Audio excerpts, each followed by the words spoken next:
The Heisman Trophy is the most prestigious award you can win in college football, and going all the way back to 2013, we had some huge names. There were some players who came out of nowhere, some who were seniors, and some who were really good the year before. In today's video, I want to talk about the 2013 Heisman Trophy class and talk about where they are 11 years later.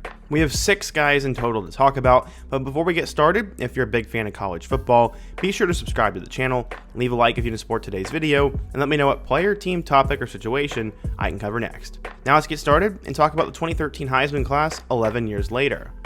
Okay, so the guy who finished in 6th place was Trey Mason. He was a running back from Auburn, and he was considered a 4-star recruit in the class of 2011, coming out of Park Vista Community High School in Florida. After committing to Auburn, he ended up having a lackluster freshman year, where he only carried the ball 28 times for 160 yards.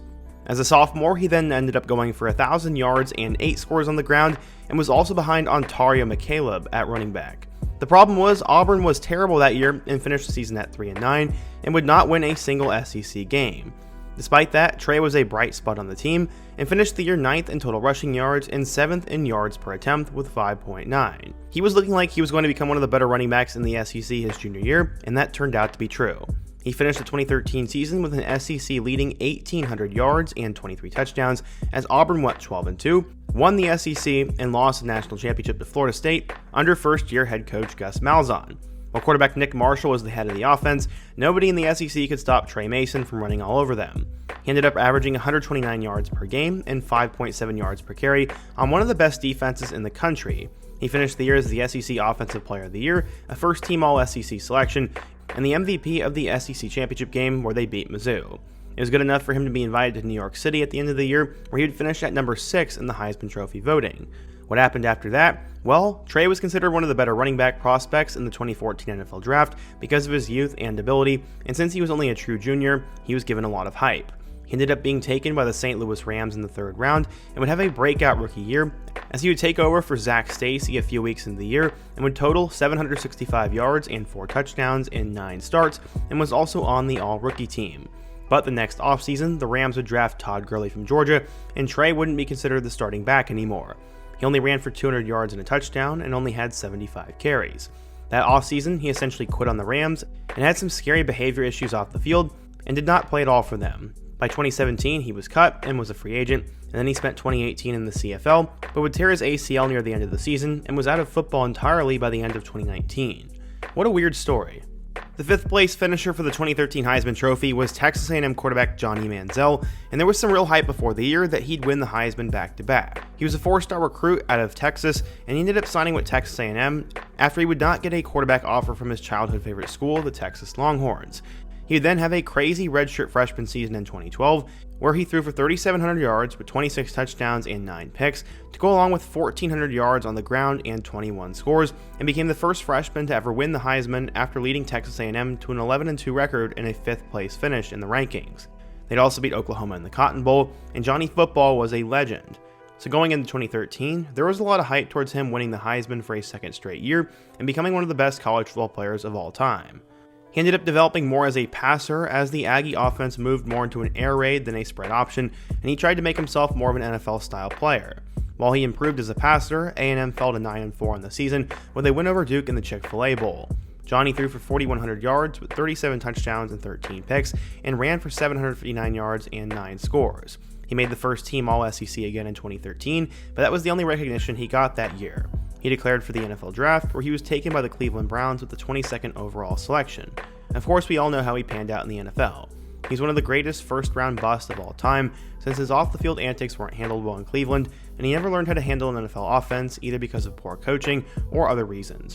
He didn't start until week 15 of his rookie year, finishing 2014 going 0-2 in his starting games with 175 yards and 2 interceptions and 29 yards with a touchdown on the ground. He entered the 2015 season as the backup again behind Josh McCown, but then McCown would get hurt, leaving Johnny as the starter. He immediately crumbled under pressure, turning the football over 3 times against the Jets, and once McCown got back, he was the backup again. He kept messing up off the field and finished the year with a 2-4 record in 6 starts with 1,500 yards, 7 touchdowns, and 5 picks. And since then, he's bounced around spring leagues like the AAF and fan-controlled football and hasn't touched the league since and likely won't make any sort of comeback. And number 4, we have a name that you guys probably forget, and that is Andre Williams, a running back from Boston College. He wasn't really recruited much coming out of Parkland High School in Pennsylvania and would sign at Boston College as a 0-star recruit in the class of 2010. He was a third-string backup his true freshman year, finding the field a few times for 461 yards and 2 touchdowns. He then set the Boston College record for rushes in a game at 42 carries against Syracuse, and then the next year in 2011, he saw even less time behind a backfield that had better runners in front of him, but he made the most of the time he had, running for 500 yards and 4 scores. It was the same story again in 2012, since Boston College ran a more pass-heavy scheme, so he only got a fraction of the carries that other running backs across the country did, putting up 584 yards and 4 scores. So through his first couple of years, he was just an average backup. But during his senior year in 2013, Boston College would hire Steve Adazio, and he brought over a new run-first offense that featured a lot of emphasis on the running back. On top of that, Andre grew from 200 to 230 pounds and became a bruising back that helped the Eagles' offense wear down defenses. They'd go 7-6 on the year with a bowl loss to Arizona, but the reason they won those 7 games was because of Andre at running back. He had 9 games over 100 rushing yards, and in some of those games he completely dominated. He finished that year with 2,200 rushing yards, 18 touchdowns, and had almost 170 yards per game. But during a few games that season, he injured his shoulder, and that proved to take a lot out of him, so he could have been even better if he was healthy the whole year. While he didn't win the Heisman, he did win the Doak Walker Award as one of the greatest running backs in the country, and honestly he had such a crazy out-of-nowhere season that's kind of weird to look back on, and hardly anyone remembers this guy.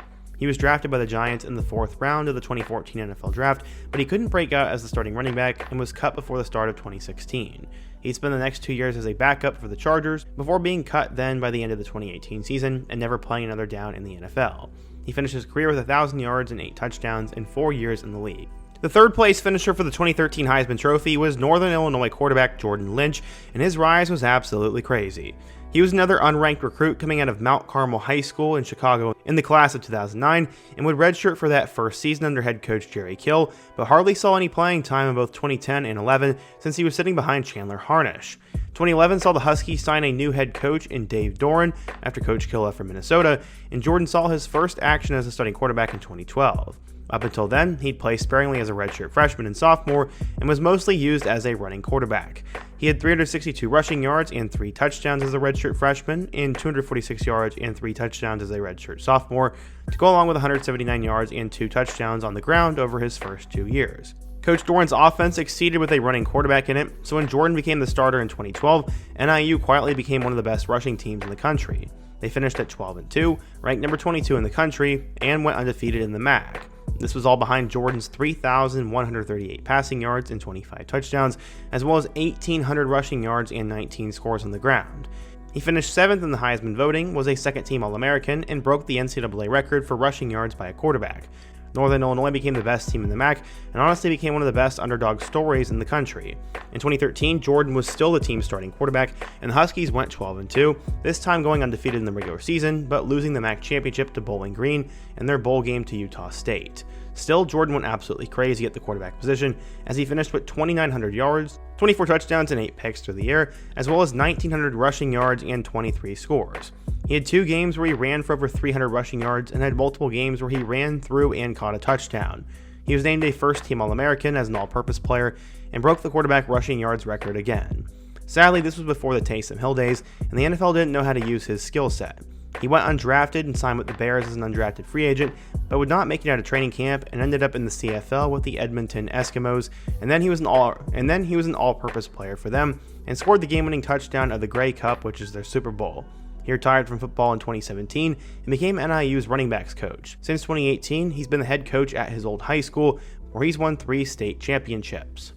And number 2, we have the runner-up A.J. McCarron. He was a quarterback from Alabama, and he also has a pretty interesting football story. Coming out of Mobile, Alabama, AJ was considered a 4-star recruit in the class of 2009 when he signed with the Crimson Tide. He would sit out all of his true freshman season with a red shirt, and then in 2010 he was a backup and saw some time in a few games, throwing for just under 400 yards and 3 scores. He became a full-time starter in 2011 after beating out Phillip Sims, and he helped lead Bama to an 11-1 regular season record with a national championship victory over LSU. He finished that year with 2,600 yards, 16 touchdowns, and 5 picks. He was the starter once again in 2012 and led Bama to back-to-back BCS national title games after throwing for 2,933 yards, 30 touchdowns, and 3 interceptions. He announced that he'd be coming back for his senior season in 2013, and he was a preseason favorite to win the Heisman Trophy. After leading Bama to an 11-0 record, though, the Tide lost to Auburn in the Iron Bowl, kicking them out of the SEC title race and knocking them into the Sugar Bowl against Oklahoma, where he threw 2 interceptions and the Tide lost. He did set the Crimson Tide record for passing yards in a season, though, finishing with over 3,000 yards and 28 scores. He was expected to be a career backup quarterback with the potential to become a game manager starter, and was eventually selected by the Cincinnati Bengals in the 5th round. A lot of the reasoning that he fell in the draft was because NFL coaches thought he was too cocky, and he'd be insufferable as a teammate in the NFL. He said his best attribute he could provide to a team was winning, and well, he didn't do a whole lot of that. He sat out the majority of his rookie year with a shoulder injury, and didn't see any starting time until Andy Dalton got hurt at the end of 2015. He didn't record any stats in one game in 2016, and had some contract disputes with the Bengals in 2017.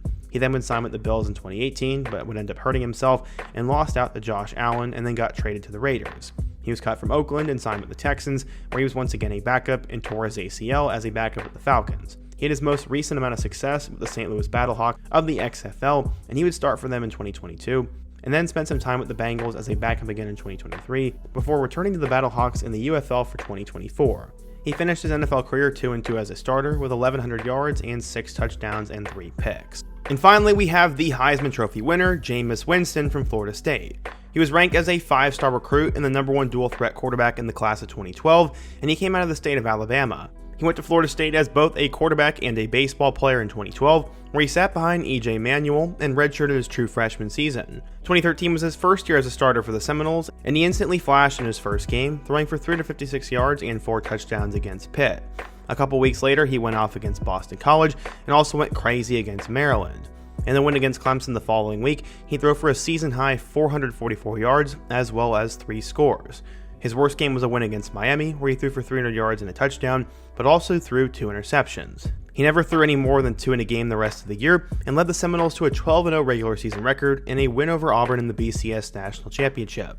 He finished the year at 4,057 yards, 40 touchdowns, and 10 interceptions, an NCAA freshman record, and became the youngest player to ever win the Heisman Trophy at just 19 years old. He was also the ACC Player of the Year and won the Davey O'Brien Award, the Manning Award, and multiple Player of the Year awards, and was a first-team All-American. As a sophomore in 2014, Jamus led the Noles to a 12-1 record and an ACC championship, with their only loss coming to the Oregon Ducks in the first ever college football playoff. It was his only loss as a college quarterback, and after that he would declare for the NFL draft. He'd only finished 6th in the Heisman voting that year, but was considered for the first overall pick, behind the guy who won it, Marcus Mariota. He finished 2014 with 3,900 yards, with 25 touchdowns and 18 picks, showing signs of turnover troubles that would follow him to the NFL. He'd end up being the first overall pick to the Tampa Bay Buccaneers and became their franchise quarterback. He'd struggle in Tampa, though, with only one winning season, which was 9-7 in 2016, and that was the last year of his rookie contract. In 2019, he led the league in passing yards with over 5,000, but he also led the league in interceptions with 30. He finished his time in Tampa with 19,739 yards and 121 touchdowns to 88 picks. From there, he spent some time as a spot starter with the retirement of Drew Brees, where he went 6-4 as a starter and would end up in Cleveland as a backup to Deshaun Watson. So yeah, that was the 2013 Heisman class 11 years later.